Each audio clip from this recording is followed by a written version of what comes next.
Hey guys, this is UC from My Trade Price, and it is Sunday, June 6th. Let us review some of the charts for this upcoming week. So you're looking at QQQ, weekly chart, still in a nice uptrend. Nothing wrong with the trend. The price and everything seems to be moving nicely towards the upside since the past few months now, right? And any pullback that we see towards the trend line, it gets bought up. So that's still a bullish sign. That tells you that buyers step in on any chance that they get for that they find the prices lower.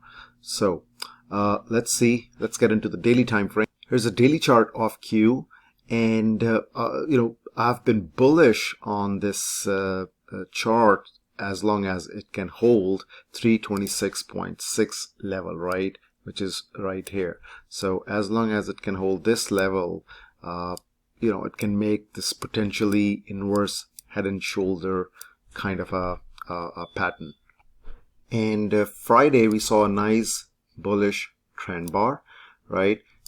This is sort of becomes a neckline. So it closed the week towards the high end of its weekly range here, right? So that's nice. Let's see if early next week we kind of get a move above 336.1, as you have multiple touch points there, right? So any move above that, we have 338.3, 340, and then looks like an all-time high of 342.7 as our upside targets. Anything if it kind of gets down below 331.8 level, where we have these multiple touch points there in the daily time frame, then definitely I think the price can touch base towards 326.6, or even it can go lower towards 323.9 and see if it wants to test this uptrend line. Okay, but for now we are looking for a move above 336.1. Okay, so this is a chart of Amazon in the weekly time frame. Still sideways, nothing too exciting, but if you go into the daily time frame, this is the daily Amazon chart, and if I bring some levels back on the chart, you can see it sort of gave it a pattern here, right? And the pattern was that it was in this sort of tight range. It broke down, right? Breakout trade for bears, but it found support at this previous support level, right, and then bounced back up.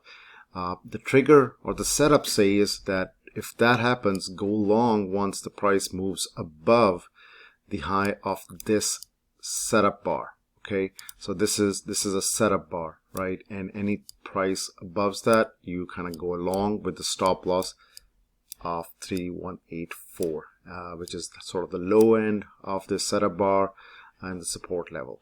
And if I go into a lower time frame, 30-minute chart of Amazon, it looks like price is trying to get above this downtrend line, right? Still has not managed to close above it, but let's see on Monday if it tries to kind of get above this price range, right? 3221 can be a good trigger. If it opens kind of low and this tries to break out above this level, can be nice, and we can target 3235 as first upside target, and then we can monitor for follow on moves. But if it gives up and gets back below 3198, which is the Friday low, then we have the gap fill towards 3188 as the first target to the downside. Okay, here's the Apple weekly chart.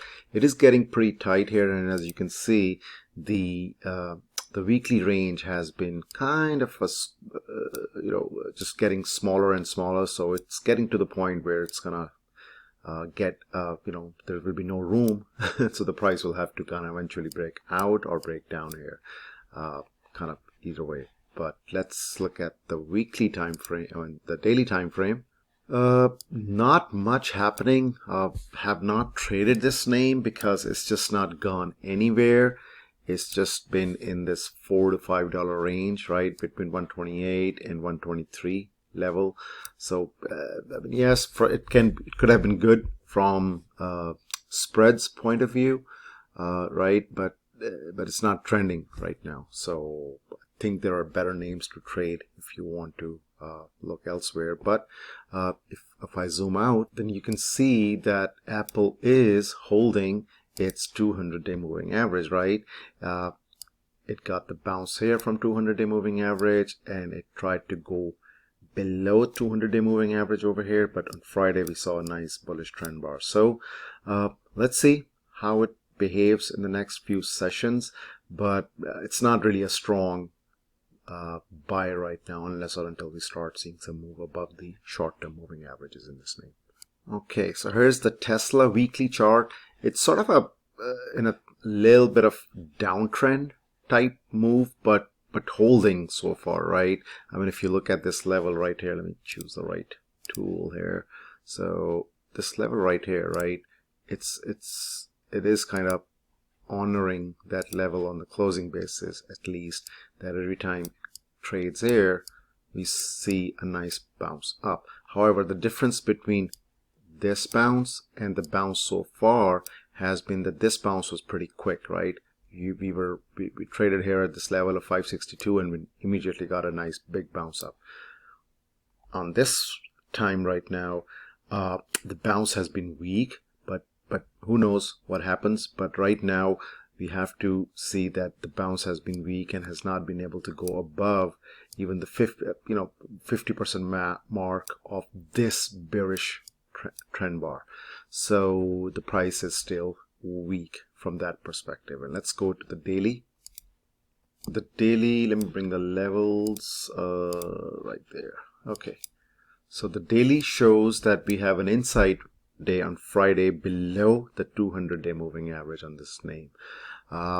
It's just hard to predict this name, right? It does kind of its own thing, but as a trader, I would like to see this get above 605, right, to try to target the 620s and 630 area. But if it breaks down, I would like to see it break down off this 570 level, right, to target gap fill towards 563 or even lower, because we have multiple touch points here at 560 and 571 level. 571 level that it can try to bounce. So we'll see how this one happens, but I think it still needs to give some clear direction in terms of to trade this name confidently. Okay, here's a chart of Roku, weekly chart, weekly price bar, bearish, right? Almost bearish, engulfing kind of a thing, but not really, because for engulfing you had to have the body engulf the previous candle completely. But since it's it's made a lower high, but still bearish nonetheless, right? From the weekly perspective, we have this monthly level of 357.4 that Roku has not been able to kind of break out of. So every time it trades here, it just kind of snaps back down. But let's see, it did make its way above this downtrend line, right? So if it consolidates here and tries to move back up, that's a good sign. But let's get into the daily. So the daily shows price still at its 20-day simple moving average, right?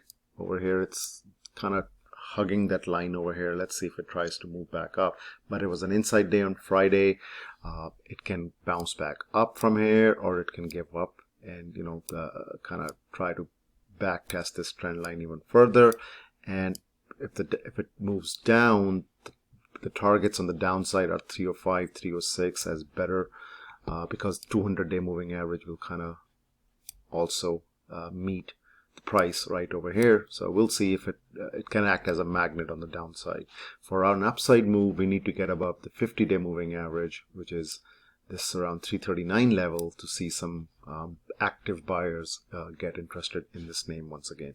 But if you drill down to a lower time frame, you can see that it has been sort of stair stepping down, right? Like this. So it has to kind of get above this sort of last swing high area of 333 and 336 to sort of, reverse this downtrend a little bit, and to start feeling more aggressively bullish. But for right now, all the candle bars, you can see that there are more bearish candle bars, right? And any move to the upside kind of gets sold, and this is the channel that it has been trading in, right? So we need to get above this channel, above previous swing high in the lower time frame to start feeling bullish again. Okay, Nvidia has been an absolute monster, right, since the time it got its earnings came out, and since the time it has announced that there'll be a vote for its for 4-to-1 split later in the month. Yeah, I think every dip has been bought since then. And here is how it looks in the lower time frame, hourly time frame. Nice channel to the upside. It's just making series of higher lows and higher highs. So to turn bearish, you need to have this channel, the price break the channel to the downside, as a first sign that there is some exhaustion, there is some sellers taking profits. So until that happens, and until or unless you see a breakdown from 683, 676, this level right here, price can come down and go back up. So just kind of keep an eye on this channel to get some clues. Okay, here is a chart of BA 30-minute time frame. This nice sideways to down channel, right? Let's see how it opens up on Monday. But if it opens up here towards, let's say, 248 and goes a little bit down, fills the gap, and then moves back up above, that's a nice bullish sign. And if it can take out the channel and get above 249.7, 251.8, that's a nice little, we can see a nice little run up. However, if it breaks down below 248.5, right, which is sort of a weekly low from previous week, and then even further breaks down from 247.4, then we can target the lower end of this channel, or even further down towards this bigger gap fill area of 241.5 from right here, right? So we can kind of trade this name accordingly. But just keep an eye on these channels, these trend lines, and these key price levels. That will help you take your entries in a nice timely fashion. Okay. Facebook has been a nice name, but it was a little bit range bound towards the early part of this last week, but it did break out of this channel, right, that you see right here on Friday. I missed that entry completely above 329.9, because that would have been a super nice entry. The reason was it was sort of the price resistance plus also the channel resistance, right? So good quality trade for the breakout to happen. So if your order was waiting here with a buy stop order, you could have scalped, you could have traded option. Yes, it kind of went down, but then you can at least have made this much. Nobody knows when this will happen, so you can always have buy stop orders waiting. You can have conditional orders waiting, stuff like that. Okay, so hope you guys like this little video, and if you have any questions or anything, please reach out. Okay, thank you guys, and have a good rest of your Sunday.